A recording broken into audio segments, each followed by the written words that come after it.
Mining, whether for minerals or for resources, remains an integral part for many African economies. However, no mine can survive without its stakeholders and communities. This is something financiers like Absa understand. I spoke to the head of natural resources at Absa Corporate and Investment Banking, Shirley Webber, in an exclusive one-on-one interview on Absa's outlook on the current mining status in Africa. Shirley, thanks so much for your time. Let's begin by talking about Absa's exposure to Africa's mining sector. Thank you, Fifi. We are very, very proud to be in Absa, and with many of our countries now properly Absa, focused from a mining point of view as well as from an oil and gas point of view. We will be focusing on West Africa, definitely. East Africa is as important, and then you would get the normal countries, the usual countries that's closer to South Africa, where there's obviously a lot of activity happening. From a commodities point of view, we believe that, the golds and platinums will always be a focus, for many of the financial institutions. But because of the sustainability nature that's coming through now and the need for that, there will be a focus on the more sustainable commodities, for example, like lithium and graphite and cobalt. And what's the appeal in West Africa and East Africa if we take the spotlight outside of home for a moment? So if we look at West Africa, gold is still very big in that market, and gold has always held its own in the market, and even through many cycles, where commodity prices are going up and down. So I do think that will remain very important for us. There's a few mineral sands projects happening as well, together with the various newer commodities coming through the system, as I've mentioned. So that for us is attractive. For us, we've seen the history of many of those countries, and the political environments is fairly stable, and that's what financial institutions like as well. On the East Africa side, it's a bit of a combination. The activity is more oil and gas, but from a mining point of view, there's definitely the gold is still there, and we will support that, as well as, for example, the coal exposures, it's there. And we must always remember that Africa, although renewable is so important, that there will be a combination of various electricity sources into those markets. So both West and East will remain important for us. Because as we have this conversation, of course, we do know that the world's two largest powerhouses have finally signed a deal to agree on phase one of trade deals. And there is much talk about the possibility of phase two coming on board. What does that mean for interest in mining on the continent?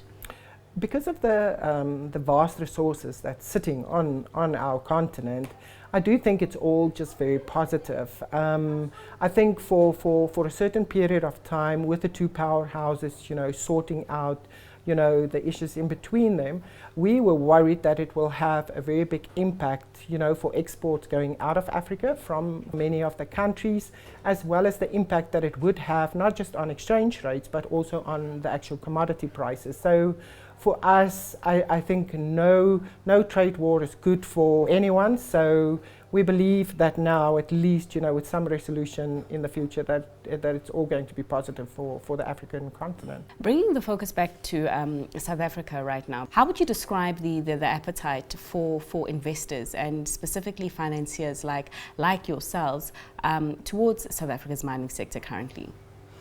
From an Absa point of view, I think it's still very positive.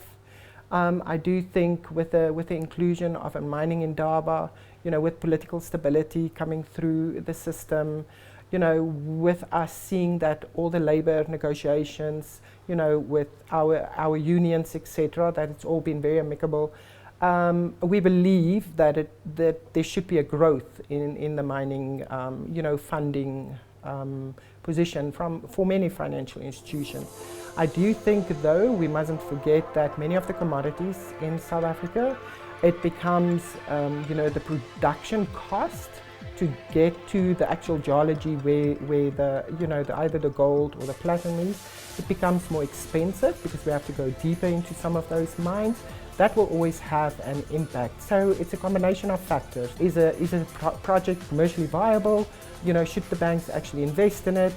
And then the whole new aspect of sustainability and the fact that we can't just exploit, many of these type of projects in the various countries. We always have to remember that. Because we have seen in recent years an increased appetite of South African mining companies to go and invest offshore.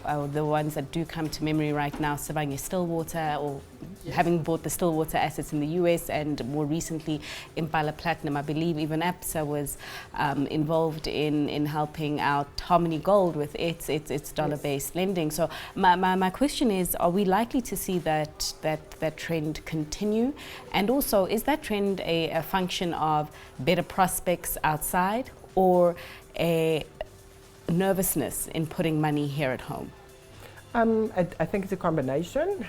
From a personal point of view, I believe that having a diversified portfolio is very important, because even if we're talking about shareholders or equity investors or funders, into new projects or even into expansion of existing projects, we would like to see that diversification happening. So it becomes a diversification of either various types of commodities, and then or also going out, into other markets or other the US market or the Australian market, etc.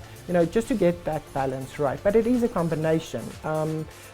Just referring back to again, having stability into a country, certainty on rules, regulations, taxations, royalty charges that must be consistent from one year to another. So I think it's a combination for the importance of getting investors funding into those new projects as well. But of course, I mean, when you talk about the issues of stable taxation laws and policy, I don't know if it's fair to say that we should expect sort of dynamism in those areas, as many African countries try to get what they believe is a more equitable share of the mining pie. We believe that it's important for the countries where the commodities is actually sitting, that the economies, the country's development goals, all of that must be part and parcel of developing a commercial viable project. So we would firstly start at that first point, commercially viable, management, shareholders, government involvement, is that adequate, and is it an equitable, contribution from everyone? And then it becomes as well, communities are important, do we want to do and exploit a mine in 1 year and get everything out of the ground? I don't think so. It becomes sustainable with the view that the economic growth of a country must be part and parcel of this objective, and making sure that the people also benefit from it. And Shirley, right now South Africa is or was at a huge risk of going into a blackout as a result of power instability. But of course we do know the issue of electrification and the access to power is common across the continent. What risk, if that, does Eskom pose to mining in South Africa, particularly for foreign guys wanting to come in the space, or because of their exposure already on the continent, are they used to operating in countries where power stability is not always guaranteed? Look, power stability is very important for the success of any mining company, and clearly you get above ground and underground scenarios as well, where above ground you can actually manage with less electricity, and there's alternative means which is easier but a bit more expensive, for example, like bringing in diesel, etc. Underground, it becomes very important to have that stability. So I believe it's important to make sure that even if, for example, there's electricity cuts at certain periods of time, that mines are prepared for that. So, if you have to work on an 80% capacity, you can actually manage the cost that goes with it. But not knowing that today I have to work at a 60% capacity, it becomes a really big problem in managing, like refineries, etc. It's very important to have consistent and stable, otherwise the cost structures just become unmanageable. So I think it's working together. Many of the mining entities would be looking at alternative sources of power. So I think there will be a very big drive on more renewable. And we've definitely seen more on the oil and gas side that gas is going to play a very important role in the provision of electricity. So I see that actually coming up a bit more as well. And a big theme at this year's Mining Indaba is going to be the role that technology can play in optimizing growth in Africa's mining economy.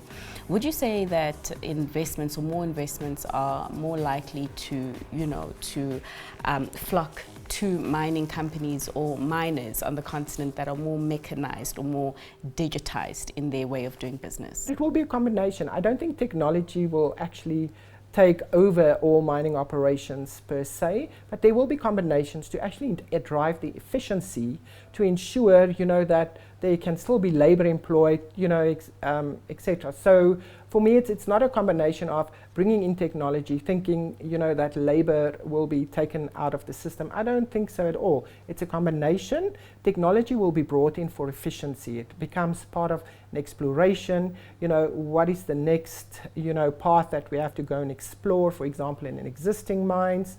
Or how do we get ore that's very deep in the ground, how do we get that out in a more efficient way? So for me, technology, automation, all of those becomes part and parcel actually of an efficient mining operation. And finally, as Absa does prepare to go to the Mining Indaba, what role will you be looking to play there? And also, what view do you have of Africa's mining sector and investing in Africa's mining sector over the next 10 years? We are very proud to be associated with the Mining Indaba. We are a very big sponsor to the Mining Indaba, and the reason why we've done it is we believe in Africa, we believe in the mining activity that's out there, and with the roles that we play with our presence and non-presence countries in Africa, we look forward to all the activity as well. When it comes to, for example, meeting new clients, we're looking forward to that. And we believe that that's a good balance between existing clients and also attracting, new clients to the bank.